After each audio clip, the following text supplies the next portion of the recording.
పాటల కార్యక్రమాన్ని మనం ముగించుకుందాం. ఈ సమయంలో పరిశుద్ధ గ్రంథంలో నుండి ఈ దిన వాక్య ధ్యానాన్ని అందరం కలిసి ఉత్తర ప్రత్యుత్తరంగా ధ్యానం చేద్దాం.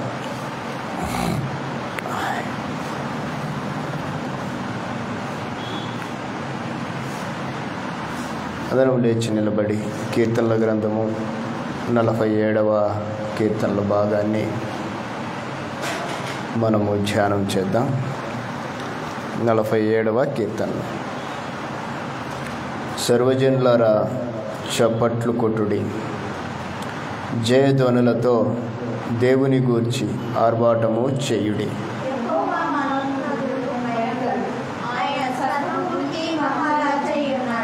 ఆయన జనములను మనకు లోపరుచును, మన పాదముల క్రింద ప్రజలను అనగద్రొక్కును.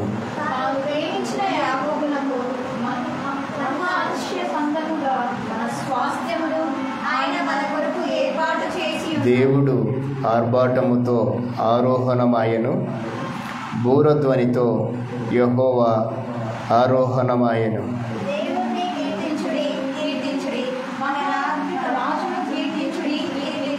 దేవుడు సర్వభూమికి రాజయ్యున్నాడు, రమ్యముగా కీర్తనలు పాడుడి.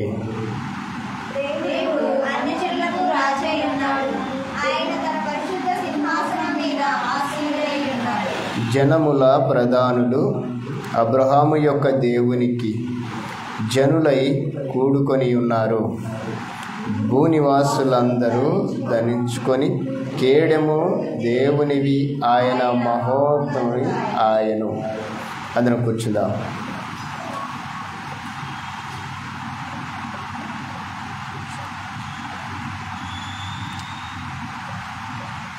ప్రార్థన చేసుకుందాం. వాక్య పరిచర్యలోకి వెళ్ళే ముందుగా, పరిశుద్ధుడైన మా తండ్రి, పరలోకమందున్న మా దేవ, పరిశుద్ధుడా పరిశుద్ధుడా పరిశుద్ధుడా, మీకు స్తోత్రములు తండ్రి, స్తుతులు నాయనా, స్తోత్రాలు.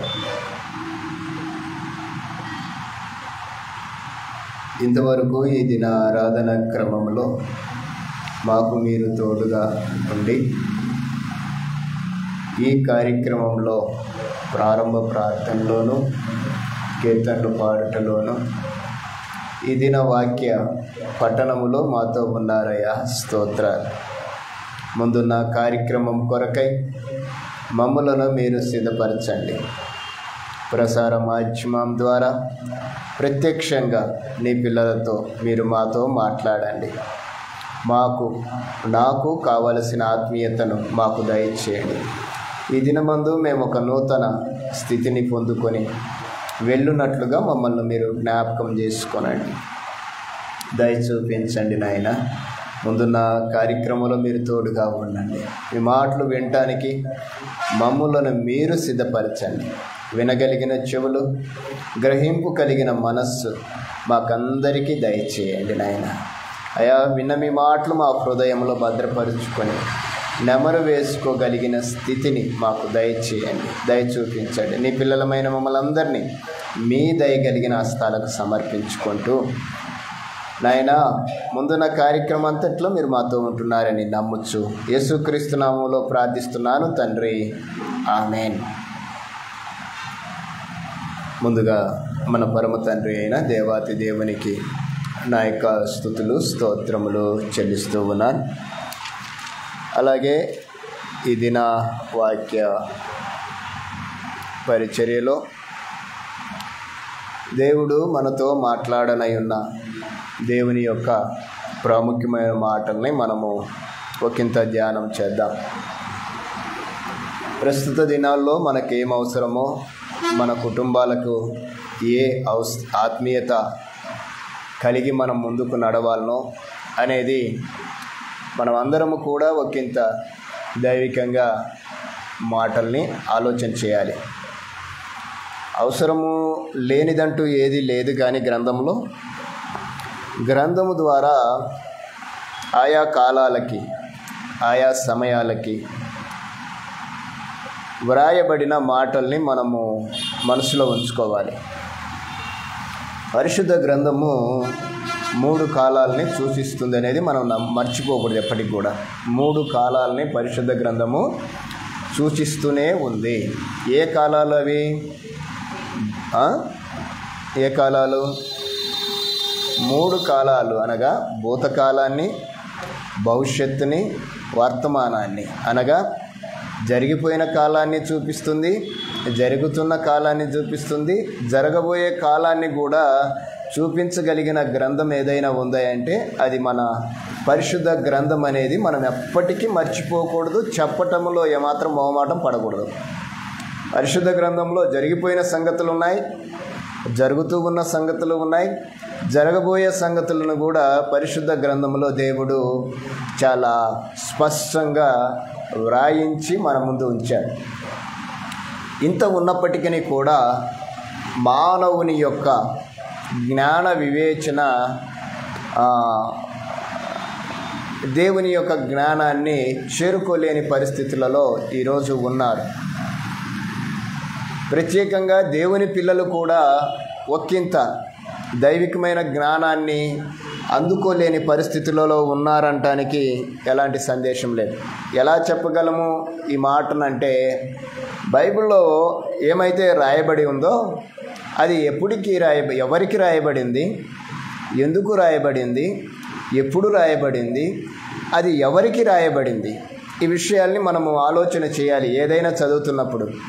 ఇప్పుడు మనము 47వ కీర్తన భాగాన్ని చదివాం. ఎవరికి రాయబడింది, ఎవరు రాశారు, ఎందుకు రాశారు, ఎప్పుడు రాశారు, ఎవరికి రాశారు అనే విషయాన్ని మనము ఆలోచన చేయాలి. అలా ఆలోచన చేయకపోతే మన ఆత్మీయత గాడి తప్పుతుంది.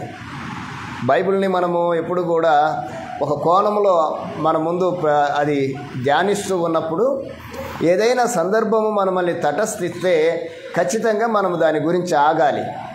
బైబిల్లో మీరు అప్పుడప్పుడు చదువుతున్నప్పుడు కొన్ని చోట్ల సెల అని ఉంటుంది. సెల అంటే అర్థం ఏంటంటే అక్కడ ఆగండి అని. ఫుల్ స్టాప్ ఉంటుంది కదా, కామా ఉంటుంది కదా. కామా ఉంటే ఏమని అర్థము? ఆగండి కొంచెంసేపు అని. ఫుల్ స్టాప్ అంటే ఆగిపోండి అని అర్థం. అంటే దేవుడు తన గ్రంథంలో మాట్లాడుతూ ఇలాంటి విషయాల్ని అక్షర రూపకముగా కాక గుర్తుల రూపకంగా కూడా పెట్టాడు. వీటిని మనం గమనించగలిగితే వాటి విషయాల్లో ఏదో దేవుడు మనతో మాట్లాడాలనే ఆలోచన చేస్తున్నాడు. కామా దగ్గర, ఫుల్ స్టాప్ దగ్గరే అంత సందేశాన్ని దేవుడు ఉంచితే రాయబడిన మాటల్లో ఎంత సందేశం ఉంటుందో మనం గమనించాలి. ఎందుకు ఈ విషయాల్ని నేను మీ ముందు ఈరోజు ప్రస్తావించుతూ ఉన్నానంటే, ఈరోజు దేవుని పిల్లలు పరిశుద్ధ గ్రంథంలో మనకి ఇవ్వబడిన 66 పుస్తకాల నమూనాని లేకుంటే గ్రంథాలయాన్ని దైవికంగా ఆలోచన చేయలేని పరిస్థితి. ఏ విధంగా ఆలోచన చేస్తున్నారంటే బైబిల్లో రాసినవన్నీ కూడా ఇప్పుడు మనం చేయాల్సిందే అన్నట్టుగా ఆలోచన చేస్తున్నారు. అన్నీ చేయటానికి, అన్నీ జరిగించటానికి ప్రస్తుత కాలంలో దేవుని పిల్లలు సిద్ధంగా ఉన్నారు. కానీ అది దేవుని వాక్యానికి విరుద్ధమని మనం ఆలోచన చేయగలిగితే ఏ విధంగా ఆలోచన చేయగలమంటే, బైబిల్లో మనకు 2 భాగాలు ఉన్నాయి. 2 భాగాలు ఏంటంటే, ఒకటి పాత నిబంధన, రెండవది క్రొత్త నిబంధన. 2 భాగాల్లో దేవుడు మనతో మాట్లాడిన మాటలు మనల్ని దైవికమైన పరిస్థితుల మధ్య నడిపించటానికి అవి మనకు మేలుకరంగా ఉంటాయి. ఎందుకంటే ఏదైనా చెప్పగలిగితే మనము మన పిల్లల్ని ఏదైనా ఒక ఉన్నతమైన స్థితిలో చూపించగలిగితే వారికి ఎవరినొకరిని మాదిరిగా చూపించాలి. అయ్యా నువ్వు కలెక్టర్ కావాలనుకుంటున్నావు, ఇప్పుడు చూడు మీ బాబాయ్ ఉన్నాడు కదా, లేకుంటే మీ పెద్దనాన్న ఉన్నాడు కదా, లేకుంటే మీ పితరులు ఒకళ్ళు అక్కడక్కడ ఉంటున్నారు కదా అని మాదిరి చూపిస్తాం. దేనికి? వాళ్ళు ఒకప్పుడు అలా ఉన్నారు, నువ్వు వాళ్ళలాగా ఉండటానికి ప్రయత్నం. అంటే జరిగిపోయిన దాన్ని మాదిరికరంగా చూపించటానికి మనము ప్రయత్నం చేయాలి, కానీ ఆ మాదిరిని మనము అనుసరించకూడదు. అందుకే ఈ పరిశుద్ధ గ్రంథ సారాంశంలో ఈ నిబంధనను గురించి మనము చాలా జాగ్రత్తగా ఆలోచన చేయాలి. మనం ఏ నిబంధన కింద ఉన్నామో, ఏ నిబంధన క్రమంలో ఉన్నామో, ఏ నిబంధనను అనుసరించి మనము కొనసాగించబడాలనో మనము గమనించగలగాలి, ఆలోచన చేయాలి. ఈరోజు చాలామంది అనేకులు దేవుని పిల్లలే పాత నిబంధనలో ఉన్నవి మనం చేద్దామండి అనేటోళ్ళు లేకపోలేదు. పాత నిబంధన గ్రంథంలో ఇవి రాయబడి ఉన్నాయి కదా, అవి మనం చేద్దామనేటోళ్ళు లేకపోలేదు. మరి క్రొత్త నిబంధన గ్రంథంలో కొంతమంది ఏమంటున్నారంటే అవి మనం చేయకూడదు అనేటోళ్ళు కూడా లేకపోలేదు. ఏది కరెక్ట్ అంటారు? పాత నిబంధనలో ఉన్నది మనం చేయటం కరెక్టా? క్రొత్త నిబంధనలో రాయబడింది కరెక్టా? ఏది కరెక్టు? ఈరోజు క్రైస్తవులు సందిగ్ధంలో ఉన్నారు. ఎటు పడితే అటు, ఏది పడితే అది మనుషులను బట్టి నడుస్తున్నారే కానీ దేవుని వాక్యాన్ని ఆలోచించే స్థితిలో ఈరోజు మనుషులు లేరు. కనుక ఈరోజు మనము దైవికంగా ఒకంత దేవుని వాక్యాన్ని ఆలోచన చేద్దాం. మనం ఏ విధంగా ఉంటే బాగుంటుందో దేవుని వాక్యాన్ని బట్టే మనము ఆలోచన చేయాలి. చెప్పడానికి గల ప్రాముఖ్యమైన విషయం ఏంటంటే ఈరోజు మనము గ్రంథాన్ని ఆలోచన చేయకుండా ఎటు పడితే అటు వెళ్ళటానికి వీల్లేదు, ఏది పడితే అది చేయటానికి వీల్లేదు. ఇప్పుడు 47వ కీర్తనలో ఏమని రాయబడింది? 47వ కీర్తనలో ఏమని రాయబడింది? మొదటి వచనం చదవండి.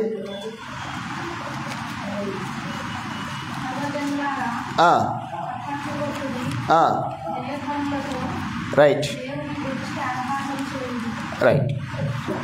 అది అలానే గుర్తుపెట్టుకోండి. మరొకరు అపోస్తుల కార్యము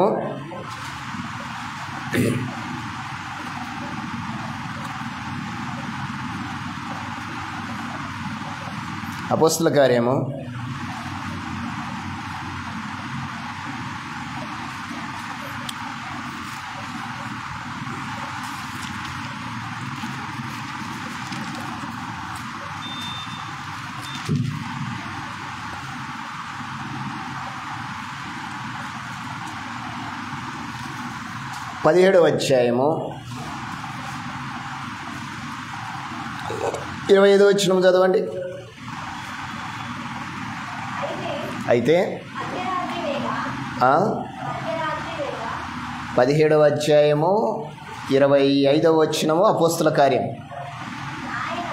ఆయన అందరికీ జీవమును ఊపిరిని సమస్తమును దయచేయువాడు గనుక తనకు ఏదైనాను కొదువై ఉన్నట్టు మనుషుల చేతులతో. ఇప్పుడు వద్దాం మళ్ళీ. ఆ గ్రంథంలో ఏమని రాయబడింది? కొట్టండి అని రాయబడింది. మరి ఇక్కడ ఈయనేం చెప్తున్నాడు?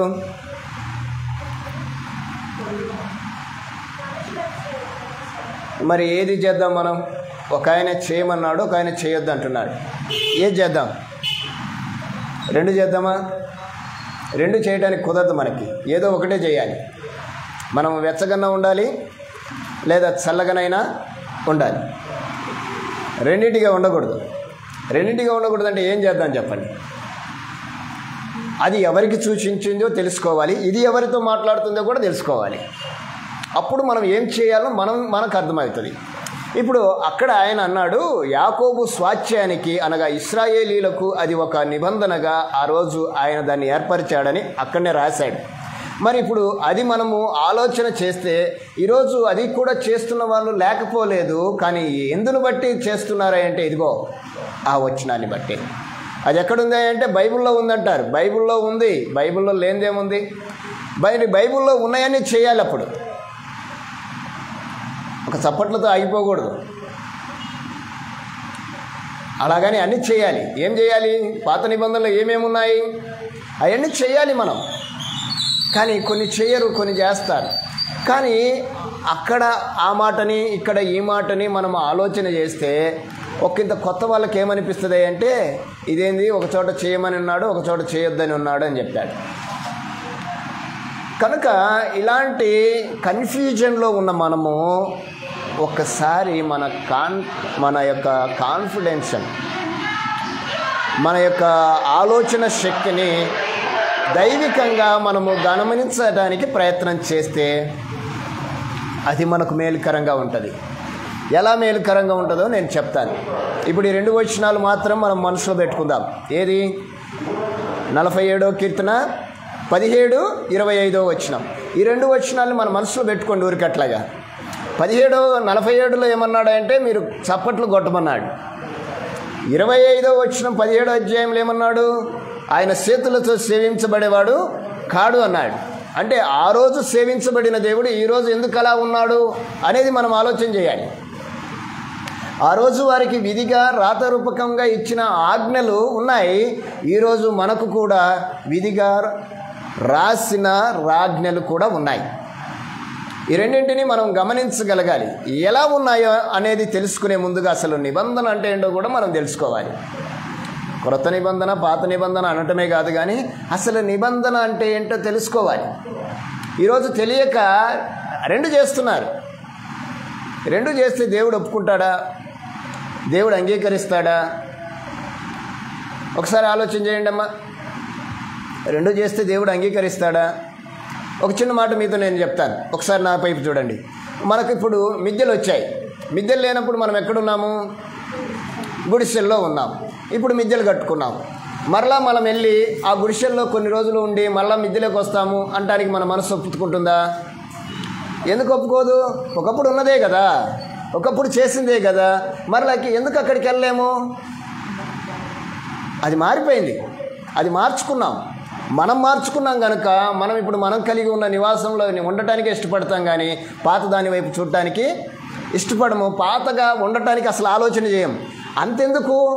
ఒక చిన్న విషయం చెప్తాను. ఈరోజు డేట్ ఎంత? 19. ఏం 18 అని అనుకోవచ్చు కదా నువ్వు? అనుకుంటావా? అనుకో. అంటే డేటు టైంలో కూడా మనము మార్పు చెందని మనము ఎప్పుడో జరిగిపోయిన దాన్ని ఇప్పుడు చేస్తున్నాము అంటే ఏమి లేదు, మనకి గ్రంథాన్ని గురించిన అవగాహన లేదా, లేక మనకు ఆలోచన శక్తి లేదా, లేకుంటే దేవుని వాక్యాన్ని అర్థం చేసుకునే మనస్సు లేదా? ఏమి లేదు, మనకి ఏమీ లేదు. అంటే ఎవరేం చెప్పినా చేసేదే ఉంది, కానీ మనంతటగా మనము బైబిల్ గ్రంథాన్ని చూడాలి. దేవుడు నాతో మాట్లాడతాడు అనే ఆలోచన రావాలి. ప్రతి ఒక్కరికి ఇది రావాలి. నేను చెప్తే మీరు వింటాం కాదు, అది కావాల్సింది. నేను ఏదైనా చెప్పగలను, ఏమైనా చేయగలను, కానీ నేను చెప్పింది అలాగ ఉందో లేదో అనే క్రైస్తవ్యం ఈరోజు రావాలి. ఈ యొక్క క్రమము ఈరోజు లేదు, కానీ ఒకప్పుడు ఉన్నది. మీకు చూపిస్తాను, ఒకసారి చూడండి. అపోస్తుల కార్య గ్రంథం. ఇప్పుడు లేనిది అప్పుడు ఉన్నది ఏంటో మీకు చూపిస్తాను. 11వ అధ్యాయం, అపోస్తుల కార్యం 11వ అధ్యాయం. అప్పుడేమున్నదో చెప్తాను మీకు, మీరు కొంచెం జాగ్రత్తగా ఈ విషయాన్ని గమనించాలి.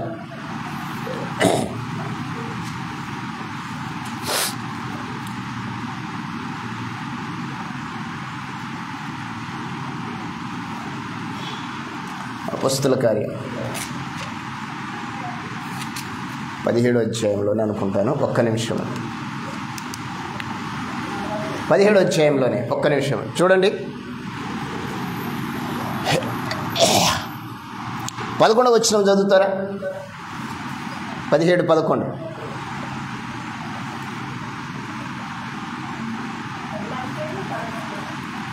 అపోస్తుల కార్యం గ్రంథము 17వ అధ్యాయము 11వ వచనం. వీరు తెస్సలోనికలో ఉన్న వారికంటే గనులై ఉండిరి గనుక ఆసక్తితో వాక్యమును అంగీకరించి పౌలును సీలయును చెప్పిన సంగతులు అలాగూ ఉన్నవో లేవో అని ప్రతి దినమును లేఖనములను పరిశోధించుచూ వచ్చిరి. అందుచేత వారిలో అనేకులు ఘనత గల గ్రీసు దేశస్థులైన స్త్రీలలోనూ పురుషులలోనూ చాలామంది విశ్వసించిరి. 11వ వచనం ఏం చెప్తుంది అంటే, పౌలు శీలలు వాక్యం చెప్పారు. బాగా వినండి అమ్మా. ఎవరెవరు చెప్పారు? పౌలు శీలలు వాక్యం చెప్పారు. ఎక్కడ చెప్పారు? బెరయాలో చెప్పారు. బెరయాలో వీళ్ళు వాక్యం చెప్పారు. బెరయాకు వచ్చారు వాళ్ళు. దెస్సలోనిక నుండి వారు బెరయాకు వచ్చారు. బెరయాకు వచ్చిన తర్వాత వాక్యం చెప్పేస్తే అక్కడున్న బెరయా సంఘస్థులు ఏం చేశారట? పౌలు శీలలు చెప్పిన సంగతులు బాగా వినాలి. ఎలా ఉండాలి? అలాగా ఉన్నవో లేవో అని ప్రతిదినము లేఖనములను అంటే పౌలు శీలలు వాక్యము చెప్తేనే ఆ రోజు వారు చెప్పిన ఈ వాక్యానుసారమా కాదా అని పరిశీలించారు. ఈరోజు ఏమీ లేదు. అంటే ఆ రోజు ఉన్నది ఈరోజు లేకపోవడానికి గల కారణం ఏంటంటే ఈరోజు విశ్వాసులకు అంత తీరిక లేదు. వాక్యాన్ని పరిశీలించాలి అనే ఆలోచన లేదు. వాక్యాన్ని ఒకంతగా ఇది అన్న చెప్పాడు, లేకుంటే అక్క చెప్పింది, లేకుంటే వాళ్ళు మాట్లాడారు, ఇది వాక్యానుసారమా, నేను నడుచుకోవచ్చా నడుచుకోవాలనే ఆలోచన లేదు. వారు చెప్పారు, మనం చేస్తాం. వారు ఏం చెప్తే అది చేస్తున్నాం ఈరోజు. అలా చేయటం వలన దేవుడు మహిమపరచబడటం కాకుండా జరిగేది ఏంటంటే దేవుని నామం అవమానపరచబడుతుంది. ఈరోజు బాప్తిసం పొందుకొని రక్షణ అనుభవంలో దేవుని పిల్లలుగా ఉండబడిన మనము, దేవుణ్ణి మహిమపరచవలసిన వారిగా ఉండవలసిన మనము, ఈరోజు దేవుణ్ణి నేను ఆరాధిస్తున్నాను అని చెప్పిన మనము ఆయనకు మహిమను తెస్తున్నామా, అవమానాన్ని తెస్తున్నామా ఆలోచన చేయాలి. ఏ కేటగిరీలో ఉన్నాం మనం? నువ్వు కేటగిరీ ఏలో ఉండాలి అంటే, ఆయనను మహింపరిచే స్థితిలో ఉండాలి అంటే నువ్వు లేఖనాల్ని పరిశీలన చేయాలి. ఈరోజు ప్రతి క్రైస్తవుడు, ప్రతి విశ్వాసి, ప్రతి ఒక్కరు, దేవుని బిడ్డలుగా పిలువబడిన ప్రతి ఒక్కరు లేఖనాల్ని ఏం చేయాలంటమ్మా? వీళ్ళు ఏం చేశారు? పరిశోధించుచూ వచ్చారు. వీళ్ళు ఎలా చెప్పారు ఈ వాక్యాన్ని? దేన్ని బట్టి చెప్పారు? వీళ్ళేమో చప్పట్లు కొట్టొద్దని చెప్తున్నారు వీళ్ళు. మరి వీళ్ళు ఎలా చెప్పారు అని అడుగుతున్నారు. వీళ్ళు ఆ రోజు మొదటి శతాబ్దంలో క్రైస్తవ్యం విస్తరించడానికి గల కారణం ఏంటి అంటే, మొట్టమొదటి కారణం ఏంటంటే ఆ రోజు విన్నవారందరూ కూడా లేఖనాలను పరిశీలించి ఇది సరైంది అని నిర్ధారించుకొని అనేక మంది శిష్యులయ్యారని రాయబడింది. అంతేనాక రాయబడింది. విశ్వసించిన వారు అంటే స్త్రీలలోనూ పురుషులలోనూ చాలామంది ఏమయ్యారంట? విశ్వసించారు. ఎలా విశ్వసించారు? వాళ్ళు చెప్పిన మాటలు సరి అయినయే అని దేవుణ్ణి విశ్వసించారు. రక్షణ అనుభవంలోకి వారు వచ్చేసారు. రక్షణ అనుభవంలోకి నువ్వు రావాలి అంటే, వాక్య అనుభవంలోకి నువ్వు రావాలి అంటే, నెంబర్ 1 దేవుని వాక్యాన్ని ధ్యానించాలి. ధ్యానించబడిన మాటల్ని నీ హృదయపూర్వకంగా వాటిని పరిశీలన చేయాలి. పరిశీలన చేసి నువ్వు వాటిని పరిశోధించాలి. ఏది చేయాలి నేను ఇప్పుడు, ఏది చేయకూడదు అనేది. అలా చేయాలి అంటే మనము తెలుసుకోవలసింది ఏంటంటే, అసలు ఏం చేస్తే బాగుంటుందో, ఏం చేస్తే బాగుండదో అనే ఆలోచనలకి ఒక తలంపులోకి, ఒక నిబంధనలోకి మనం రావాలి. అలాగ రాకపోతే మన ఆత్మీయత, నేను మరలా చెప్తున్నాను, నేను దేవుణ్ణి ఆరాధిస్తున్నానని అనుకోవచ్చు నేను, కానీ అది దేవునికి నచ్చకపోతే నా ఆరాధన, నా ఆత్మీయత ఏమైపోతుంది? వ్యర్థమైపోతుంది. మనం చాలాసార్లు బైబిల్లో ఒక వాక్య భాగాన్ని చదువుతాం. నా తండ్రి చేత ఆశీర్వదించబడిన వారలారా, నా తండ్రి రాజ్యాన్ని స్వతంత్రించుకోండి కొందరితో చెప్తాడు. ఎవరు? యేసు ప్రభు ఇలా చెప్తాడని మత్తయి సువార్తలో మనం చూస్తాం. మత్తయి సువార్తలో 24వ అధ్యాయంలో ఆ మాటను మనం చూస్తాం. అయితే మరికొందరిని నా తండ్రి చేత శపించబడిన వారులారా అని మరొకరిని గురించి చెప్తాం. మనము ఏ జాబితాలో ఉంటాము అంటే, చివరిలో ఏం జరుగుతుందో ఆయన మాట్లాడుతూ చెప్పిన మాటలు ఇవి. చివరిలో ఏం జరుగుతుందో ఆయన చెప్పిన మాటలవి. ఆయన ఏం చెప్పాడో మనము ఒకంత గమనించగలిగితే మంచిది అనేది నా తలంపు. కనుక ఈ విషయాల్ని ఒకంతగా మనము గమనించుదాం. 25వ అధ్యాయం మత్తయి సువార్త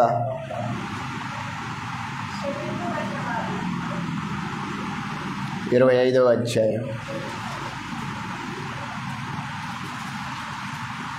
34వ వచనం. అప్పుడు రాజు కుడివైపునున్న వారిని చూచి, నా తండ్రి చేత ఆశీర్వదించబడిన వారులారా రండి, లోకము పుట్టినది మొదలుకొని మీ కొరకు రాజ్యమును స్వతంత్రించుకొనుడి అని చెప్పాడు. 41వ వచనం కూడా చదవండి. అప్పుడు ఆయన ఎడమ వైపున ఉన్న వారిని చూచి, శపింపబడిన వారులారా నన్ను విడిచి అపవాదికిని వాని దూతలకును చిత్తపరచబడిన నిత్యాగ్నిలోనికి పోండి. ఇప్పుడు మనం ఏ సైడ్ ఉందాం? కుడివైపున ఉందామా ఎడమ వైపున ఉన్నామో మనల్ని మనమే సెట్ చేసుకోవాలి. నేను ఏ సైడునున్నానో నేను తెలుసుకోవాలి. నేను కుడివైపున ఉన్నానా ఎడమ వైపున ఉన్నానా? ఎడమ వైపున ఉన్నా కుడివైపున ఉన్నా ఏ వైపుననున్నా ఒకరోజు ఆయన తీర్పులోకి మనం వెళ్ళాలి. అయితే అక్కడ 2 విధానాలు ఉన్నాయి. ఒకటేమో ఆయన సిద్ధపరిచిన రాజ్యాన్ని స్వతంత్రించుకోవటం, రెండవదేమో ఆయన సిద్ధపరిచిన, బాగా వినండి, ఒకటేమో ఆయన సిద్ధపరిచిన రాజ్యాన్ని స్వతంత్రించుకోవటం, రెండవది ఆయన సిద్ధపరిచిన నిత్యాగ్నికి వెళ్ళిపోవటం. 2 ఆయనే సిద్ధపరిచాడు. ఏది? యుగ యుగములు ఉండే రాజ్యాన్ని ఆయనే సిద్ధపరిచాడు. యుగ యుగములు అగ్ని ఆరక పురుగు చావని నిత్యాగ్ని కూడా ఆయనే సిద్ధపరిచాడు. ఆయన కన్ఫర్మ్ చేశాడు, నువ్వు ఏ వైపున ఉంటున్నావో, ఏ వైపున ఎవరుంటారో అని ఆయన చెప్తూ ఒక మాట అన్నాడు. మీకు మా పోయిన వారంలో మాట్లాడాను. ఇరుకు ద్వారమున ప్రవేశింప పోరాడుడి, దాన్ని కనుగొనువారు కొందరే అన్నాడు. అంటే దేవుని వాక్యాన్ని పరిశీలన చేసేవారు కొందరే, అందరూ కాదు. మరి అందరూ ఏం చేస్తున్నారు? అంటే మనుషులను బట్టి నడుస్తున్నారు. ఎందుకు ఇక్కడ అంటున్నాడు చూడు, అపవాదికిని వాని దూతలకు. అపవాది ఉన్నాడు, వాని దూతలు ఉన్నారు. ఇప్పుడు వాని దూతలను వాడే నియమించాడు. ఎవరిని చెడిపేయటానికి? దేవుని పిల్లల్ని చెడిపేయటానికి. వాని యొక్క గోల్ ఏంటో తెలుసా? సాతాను గోల్ ఏంటో తెలుసమ్మా మీకు? గోల్ ఏంటో తెలుసా? ఎవరు కూడా దేవుణ్ణి ఆత్మతో సత్యముతో ఆరాధించుకోవడం. చాలామంది ఏమనుకుంటారంటే సాతాను గోల్ ఏంటంటే తాగుబోతోళ్ళు, తిరుగుబోతోళ్ళు, వ్యభిచారులు, దొంగలు, అబద్ధికులు, మోసగాళ్ళు వీళ్ళు అనుకుంటారు. వాని గోల్ అది కాదు. వాని గోల్ అది వాడిది కంటిన్యూ అది. కానీ వాని గోల్ ఏంటంటే దేవుని నమ్ముకున్న వారిని దేవుని యొక్క సంకల్పంలో నుండి తొలగించటమే, దేవుణ్ణి ఆరాధించుకున్న వారిని ఆపేయటమే. ఒకవేళ ఒక ఆత్మ దేవుణ్ణి ఆరాధిస్తే ఆ ఆత్మ ఏం చేస్తుంది అంటే 1000 ఆత్మలను దేవుని దగ్గరికి తెస్తుంది.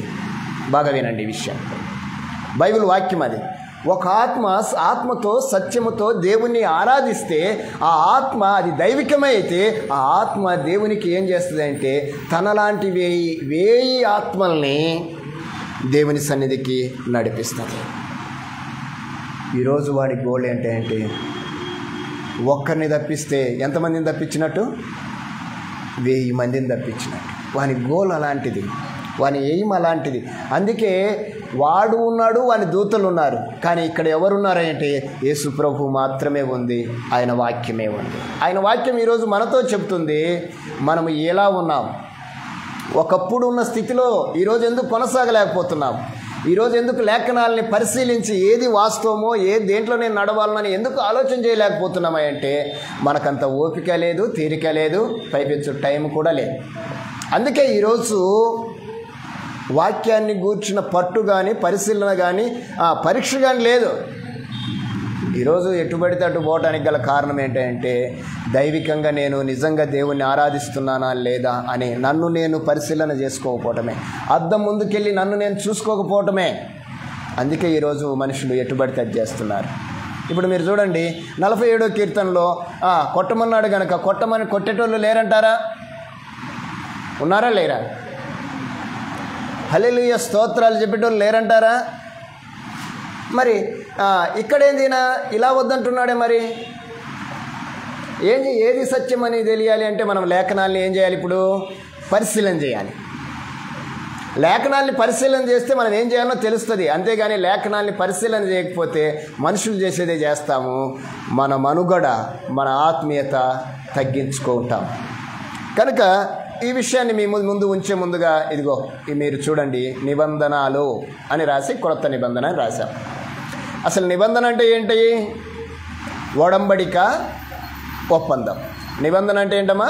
మీరు ఒకసారి గుర్తుంచుకోండి. ఇది నేను మళ్ళీ మీకు పీడిఎఫ్గా చేస్తాను. ప్రతిరోజు ఒక మనిషితో ఒప్పందంతోనే జీవిస్తున్నాడు. నిబంధనలు ఏముంటాయి అంటే మనము ప్రతిరోజు ఒక ఒప్పందం మీదనే బ్రతుకుతున్నాం. దేవునికి మనల్ని వద్దు అనుకుంటే మనం ఇక్కడ ఉండం. దేవుడు మనతో ఒక నిబంధన చేసుకున్నాడు. ఏమని నిబంధన? నియమింపబడిన దినములలో ఒకటైనను కాకమునుపే మన దినములన్నీ ఆయన గ్రంథములో లిఖితములై. దేవుడు ఒక ఒప్పందంతో మనల్ని ఇక్కడ ఉంచాడు. ఆ ఒప్పందం ఆగిపోతే మనం ఇక్కడ ఉండం. అంటే మనం ఇక్కడ ఉన్నామన్నా కూడా ఆయన ఒప్పందమే. ఆయన నియమించాడు కనుక ఉన్నాము అనేది మనం నమ్మాలి. అంటే ప్రతిరోజు మనము ఒక ఒప్పంద జీవితాన్ని జీవిస్తున్నాము అనేది ముందుగా మన మైండ్లో ఉండాలి.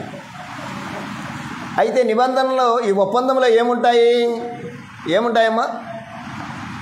ఆజ్ఞలు ఉంటాయి, సంబంధాలు ఏర్పడతాయి, హక్కులు ఉంటాయి, బాధ్యతలు ఉంటాయి, నమ్మకాలు ఉంటాయి. నిబంధనలు ఏముంటాయి? ఆజ్ఞలు ఉంటాయి, సంబంధాలు ఏర్పడతాయి, హక్కులు ఉంటాయి, బాధ్యతలు ఏర్పడతాయి, నమ్మకాలు ఏర్పడతాయి. అయితే బైబిల్లో మనం చూస్తే అన్ని కాలములలో దేవుడు మానవులతో నిబంధనలతోనే వ్యవహరించాడు.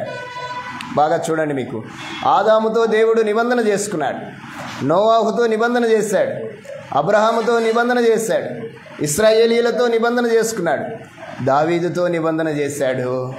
అలాగనే నేటి క్రైస్తవులతో కూడా దేవుడు చెప్పండి ఎవరితో నిబంధన చేసుకున్నాడు? క్రైస్తవులతో కూడా దేవుడు నిబంధన చేశాడు. ఈరోజు తెలియంది ఏంటంటే క్రైస్తవులకు దేవుడు నిబంధన చేయలేదనేది ఆ కోవలో ఉన్నారు. ఈరోజు దేవుడు ప్రారంభం మొదలుకొని ముగింపు వరకు దేవుడు తన నిబంధనను నియమించాడు. మీరు గమనించగలిగితే ఇప్పుడు 2 నిబంధనలు ఎందుకు ఇచ్చినట్టు?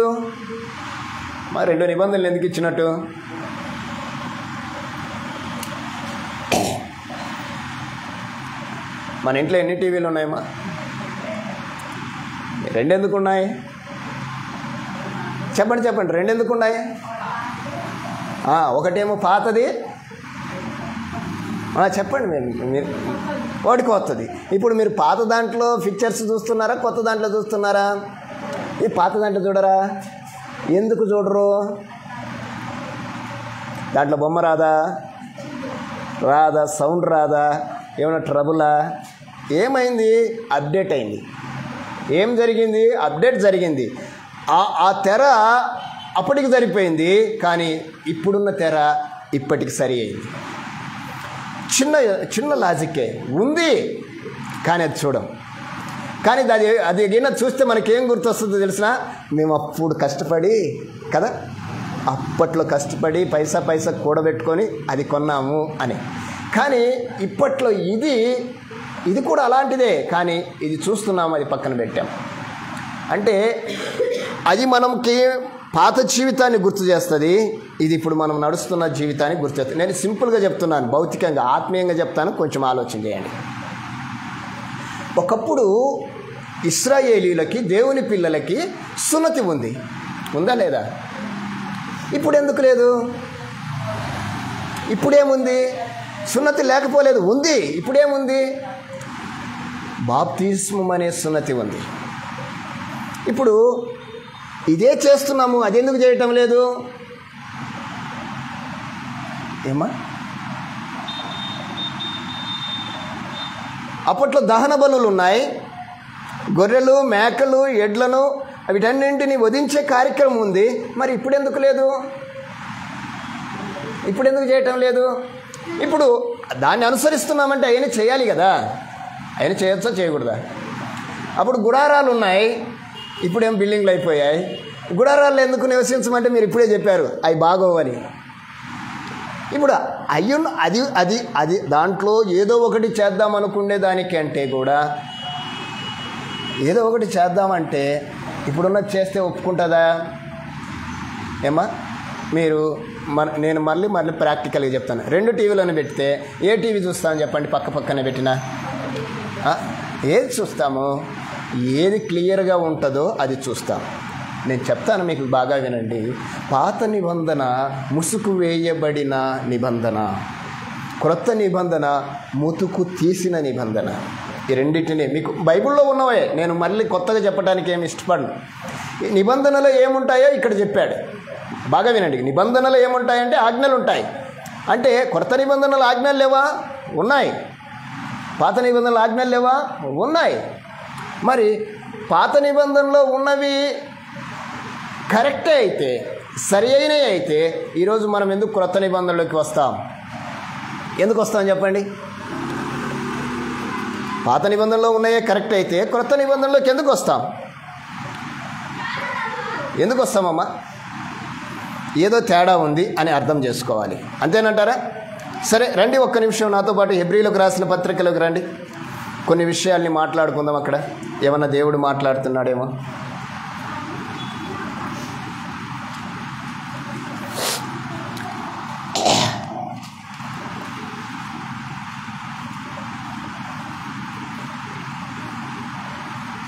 పదో అధ్యాయం చదవండి ఒకసారి. రైట్. ఇది చెప్పే ముందు ఒక మాట చెప్తాను. పాత నిబంధన అంటే మనకు తెలిసింది ఏంటంటే ధర్మశాస్త్రమేనా? ఇప్పుడు ధర్మశాస్త్రాన్ని గురించి పౌలు గారు ఏం చెప్తున్నారో విందాం. ధర్మశాస్త్రము రాబోచున్న మేలుల ఛాయయే కానీ ఆ వస్తువుల నిజస్వరూపము గలది కాదు గనుక అని రాయబడింది. అంటే ఏమేమి చేస్తారో అక్కడ రాశాడు. ధర్మశాస్త్రం ఎలాంటిది అంటే మేలుల ఛాయనే కానీ నిజస్వరూపమైంది కాదు. సరే, 8వ అధ్యాయం 13వ వచనం చదవండి. ఆయన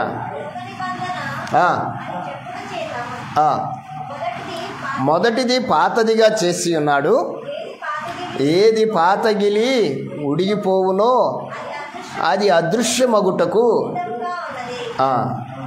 రైట్. 7వ వచనం చదవండి. 8-7. ఏలయనగా ఆ మొదటి నిబంధన లోపము లేనిదే అయితే రెండవ దానికి. రైట్.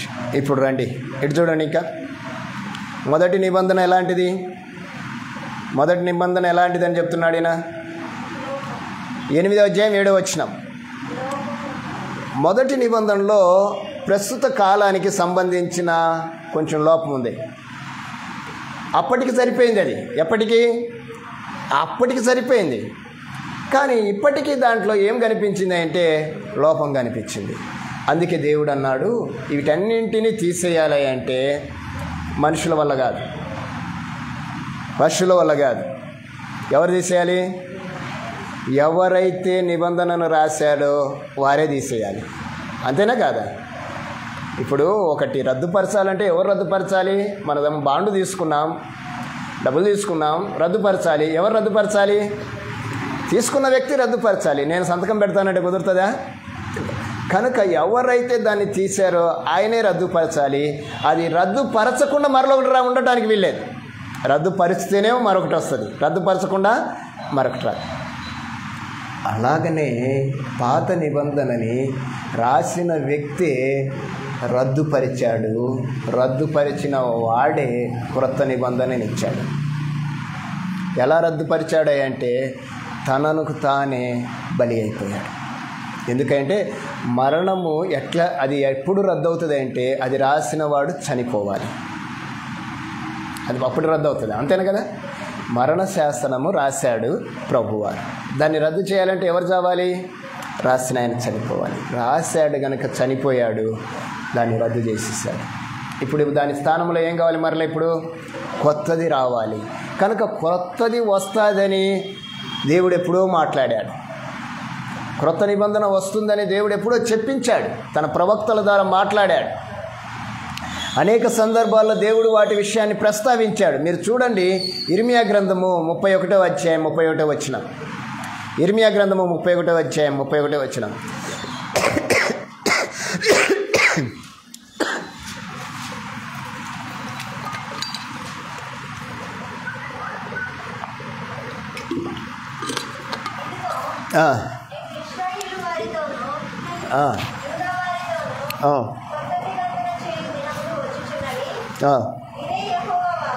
ఇదే యెహోవా వాక్కు.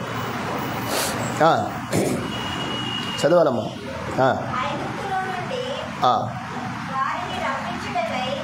వారిని రప్పించుటకై వారిని నేను చెయ్యి పట్టుకొనిన దినమున ఆ రోజు చేసిన నిబంధన వంటిది కాదు.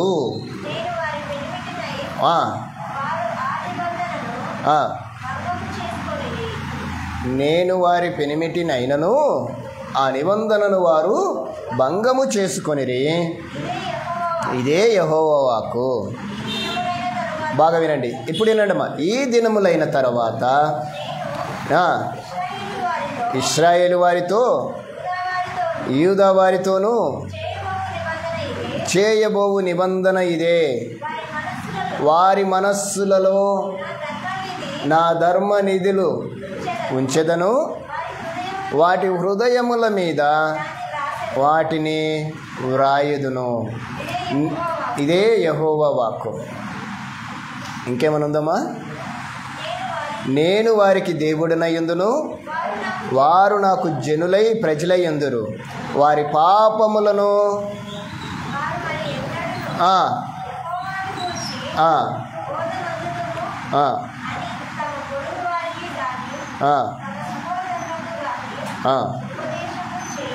రైట్. ఇప్పుడు చూడండి, ఇది క్రైస్తవులు అంటే క్రొత్త నిబంధనను దేవుడు చేస్తానని చెప్పిన మాట. పాత నిబంధన ఎలా చేశాడు?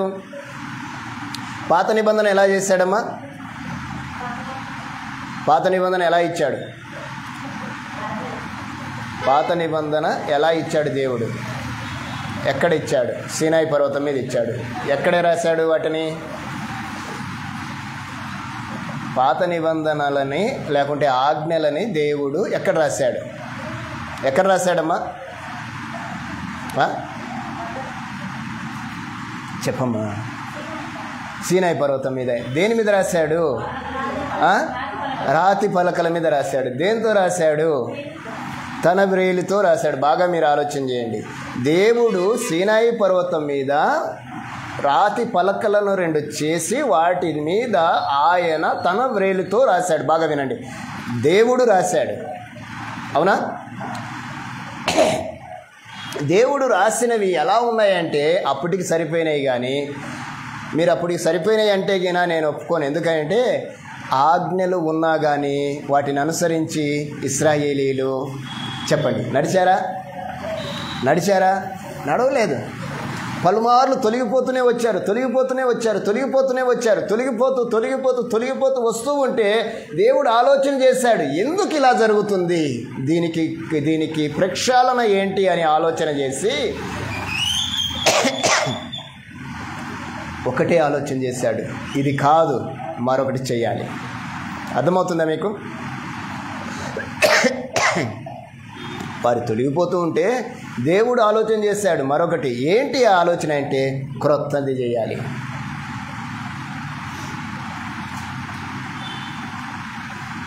ఆరు 613 ఆజ్ఞలు ఇచ్చినప్పటికీ, మీరు 10 ఆజ్ఞలు అంటారు, 613 ఆజ్ఞలు ఇచ్చినప్పటికీ వాటిని తొలగిపోతూ వచ్చారు. దేవుడు ఆలోచన చేశాడు, ఎందుకు ఇలా జరుగుతుంది అని ప్రక్షాళన చేయడానికి ఏం చేశాడంటే ప్రవక్త అయిన ఇర్మియాతో మాట్లాడాడు. ఇర్మియా, నేను యూదా వారితో ఇశ్రాయేలు వారితో క్రొత్త నిబంధన చేయబోతున్నాను. అయితే ఆ నిబంధన మరలా ఎలా రాయాలన్నా మళ్ళా నిబంధన రాయాలంటే ఏం రావాలి? రాతి పలకలు కావాలి. కానీ ఆయన అన్నాడు, ఈసారి రాతి పలకల నిబంధన నేను రాయటం లేదు. ఎలా రాస్తానన్నాడు? వారి మనస్సులో నా ధర్మ విధులు ఉంచుతాను.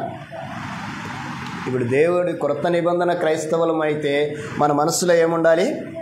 దేవుని యొక్క ధర్మ విధులు ఉండాలి. తర్వాత ఏటి మీద రాస్తానన్నాడు? వారి హృదయము మీద వాటిని వ్రాసేదను. దేవుడు ఇప్పుడు ఆజ్ఞలను ఎక్కడ రాశాడంటే, నువ్వు నిజంగా నూతన నిబంధన క్రైస్తవుడి అయితే నీ హృదయంలో దేవుని మాటలు ఉండాలి. అంత మాత్రమే కదా ఆయన అంటున్నాడు, నేను వారికి దేవుడనైందును వారు నాకు ప్రజలై ఉంటారు. నిజమే. ఈరోజు మనము ఆ అంధకార సంబంధమైన అధికారంలో నుండి, ఆ చీకటిగా నుండి వెలుగులోనికి మనములను పిలిచిన వాని యొక్క ప్రజలమై ఉన్నాం. మనము ఆయన ప్రజలమై ఉన్నాం. ఆయన ప్రజలమై ఉన్న మనము ఏమై ఉన్నామై అంటే ఆయనకు ప్రజలమై ఉన్నాం. మనము వారికి ఆయన మనకు దేవుడై ఉన్నాడు.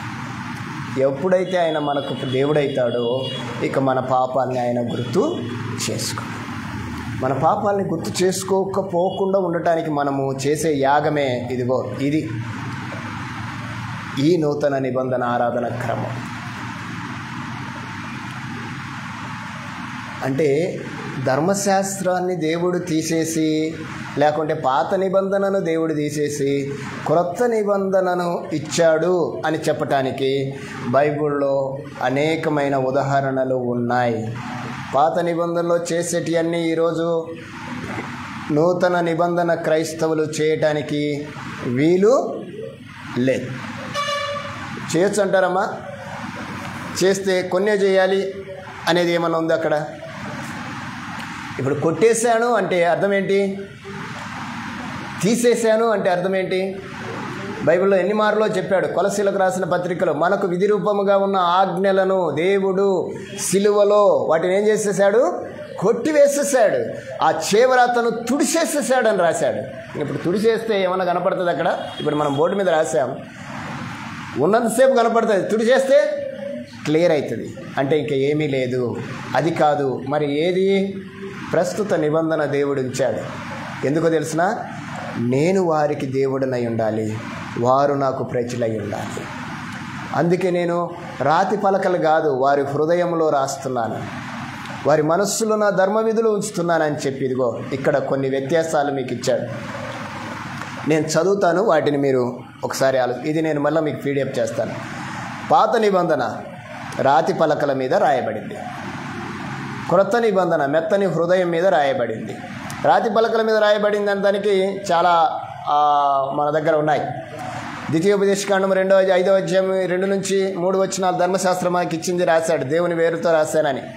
తర్వాత పాత నిబంధనలో ఏమున్నాయో కొత్త నిబంధనలో ఏమున్నాయో ఇక్కడ మనం చూస్తే మనకి ఏది సరైంది అయితే అదే మనం చేద్దాం. మీకు ఇక్కడ కనపడుతున్నాయి కదా, ఏది సరైంది? వీటిల్లో ఏది మనకు మంచిది? ఏది మంచిది? యేసు ప్రభు ఏమైనా చేశాడా? అలాంటిది ఏదన్నా మనకు చూపించాడా? ధర్మశాస్త్ర కాలంలో ఉన్న ఆయనే ఏదైనా చూపించాడా మనకి? అంటే మనకు ఒక్క ఉదాహరణ చాలు. ఏంటో చెప్పమంటారా? వ్యభిచార మందు పట్టబడిన స్త్రీ. వ్యభిచార మందు పట్టబడిన స్త్రీ ధర్మశాస్త్ర ప్రకారం ఏం చేయాలి? రాళ్లతో కొట్టి చంపేయాలి. యేసు ప్రభు వారు వచ్చినప్పుడు ఆ శిక్ష అమలు చేయాలా లేదా? ధర్మశాస్త్రానికి కట్టుబడినప్పుడు ధర్మశాస్త్రాన్ని అనుసరించాలి. మనం అనుసరించాలా అనుసరించకూడదా? కానీ ఆ ధర్మశాస్త్రాన్ని రాసిన ఆయన వచ్చాడు అంటున్నాడు. ఏమని అంటే, రాళ్లతో కొట్టాల్సింది మాట నిజమే, కొట్టండి. కానీ మీలో ఎవడైతే నేను నా దగ్గర ఏ దోషము లేదనుకుంటాడు వాడు చేయండి, వాడు రాయేయండి అన్నారు. దేవుడు మార్చేశాడు అనటానికి ఆ ఒక్క ఉదాహరణ చాలదా? నిబంధనను మార్చాడు అని చెప్పడానికి ఆ ఒక్క ఉదాహరణ చాలదా? ఎవరైనా కొట్టారామని చచ్చిపోవలసిన ఆమె ఏమైందో తెలిసినా సమాధానము గలదాని అని చెప్తూ అనే ఒక మాట అన్నాడు, ఇక మీదట పాపము చేయకు. ఇప్పుడు ఆమె ఏం చేస్తుంది చెప్పండి? అది మాని ఆయన్ని వెంబడించింది అని రాశాడు గ్రంథంలో. ఈరోజు క్రొత్త నిబంధన లాంటిది, పాపిని పరిశుద్ధునిగా మార్చేది. నూతన నిబంధన పాపిని పరిశుద్ధునిగా మారిస్తే పాత నిబంధన ఏం చేస్తుందో తెలుసా? పాపము చేసిన వాడిని చంపేస్తుంది, వానికి బ్రతకడానికి ఆస్కారాన్ని ఇయ్యండి. కానీ నూతన నిబంధన అలాంటిది కాదు. ఎంత ఘోర పాపినైనా కూడా క్షమించగలిగినది యేసు ప్రభు రక్తమే, క్రొత్త నిబంధనే. యేసు ప్రభు రక్తమే అంటానికి గల కారణం ఏంటంటే ఆ రక్తమే నిబంధన అని బైబిల్లో ప్రస్తావించబడింది. ఇప్పుడు ఆ నిబంధనలో ఉన్న మనము ఏ విధంగా ఉండాలి, ఏం చేయాలి అనేది మనము నేర్చుకొని ముందుకు నడిస్తే అది మనకు మేలుకరంగా ఉంటుంది. మీకు అర్థమైంది అనుకుంటాను. ఏమైనా ప్రశ్నలు ఉన్నాయమ్మా? పాత నిబంధన క్రొత్త నిబంధన గురించి ఏమైనా ప్రశ్నలు ఉంటే అడగొచ్చం, తప్పలేదు. ఎందుకంటే ప్రస్తుత కాల పరిస్థితులలో వాక్య పరిశీలన లేకుండా, వాక్య పరిపూర్ణత లేకుండా మనం కుడివైపునైతే ఉండలేము. ధైర్యం కావాలి కుడివైపునకి వెళ్ళటానికి. ఎవరిని పడితే వాళ్ళని వెళ్ళలేము. వెళ్తామా? నేను కుడివైపున వెళ్తానని నువ్వు బైబిల్ పట్టుకుంటే కుదరదు. చాలామంది అలాగనే అనుకున్నారు. ఏంది నువ్వు మమ్మల్ని ఎడవైపు నుంచావు, మేము నీ నామమున ప్రవచించాం. పెద్ద పెద్ద సభలు, లక్షల మంది సభలు, మేము ప్రవచించాం, దయ్యాలను ఎల్లగొట్టాం, రోగులను స్వస్థపరిచాం, నీ నామమున ఎన్ని అద్భుతాలు చేస్తే మమ్మల్ని లెఫ్ట్ సైడ్ ఉంచావు. దేవునితో మాట్లాడారు కొంతమంది, దేవుడు వారితో మాట్లాడాడు. ఏమని తెలుసా? మీరెవరో నేను ఎరగను అన్నాడు. ఎందుకు అలా జరిగిందంటారు? వారు చేయవలసినది చేయక చేయకూడనిది చేశారు. నేను చెప్పు మాటల ప్రకారము మీరు చేయక ప్రభువా ప్రభువా అని నన్ను ఎందుకు పిలుస్తున్నారు అని ఆయన అడిగాడు. ఈరోజు చాలామంది అలానే చేస్తున్నారు. దానివల్ల ఏ ప్రయోజనం లేదు. ఒకవేళ నువ్వు ప్రభు అని పిలుస్తున్నావంటే దాని ప్రయోజనము నీకు, నీ కుటుంబానికి ఆశీర్వాదకరమై ఉండాలి. అది కాకుండా నువ్వు ఊరికనే గ్రంథాన్ని పట్టుకొని మందిరానికి నడిచినంత మాత్రాన నీకు ఆశీర్వాదం వస్తుంది అనుకుంటే అది నీ భ్రమ. ఈరోజు చాలామంది అలాగ ఉన్నారు. మనం అలాంటి వారిగా ఉండటానికి వీలు ఉండకూడదు. దేవుని గ్రంథంలో ఏమైతే చెప్పాడో అదే చేద్దాము, ఏమైతే మాట్లాడాడో అదే చేద్దాము, ఏదైతే రాశాడో దాన్నే నడుద్దాము. దేవుడు చెప్పంది మనం ఏమాత్రము చేయటానికి ప్రయత్నమే చేయకూడదు. అలాంటి ఆలోచనే రాకూడదు. అటు స్థితి దేవుడు మనకు దయచేయునుగాక. ఆమేన్.